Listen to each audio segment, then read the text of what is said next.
The European Union will not renegotiate the Brexit divorce deal after a fiery row over its terms with Boris Johnson.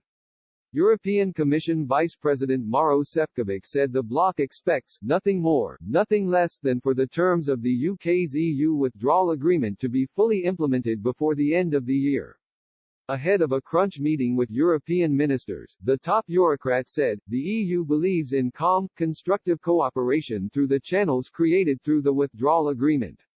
We will not be renegotiating, but we are dedicated to its full and timely implementation, nothing more, nothing less.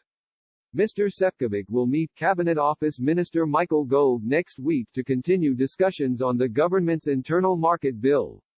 Brussels was infuriated after the legislation's publication because it paved the way for ministers to overrule EU customs checks and state aid rules in Northern Ireland as part of the deal to avoid a hard border.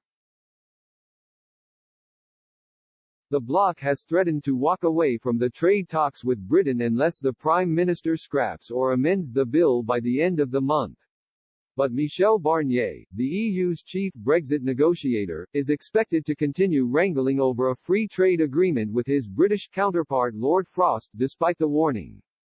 Top Eurocrats are also pondering plans to haul Mr. Johnson in front of the European Court of Justice unless he drops his Brexit plans.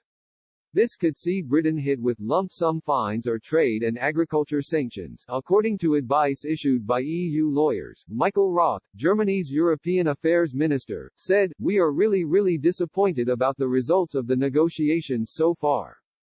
The so-called internal market bill is extremely worries us because it violates the guiding principles of the withdrawal agreement and that's totally unacceptable for us. Today two signals are key. First, a strong support of our chief negotiator Michel Barnier and his team, and we will reaffirm our strong commitment for a fair deal based on trust and confidence between the EU and the UK.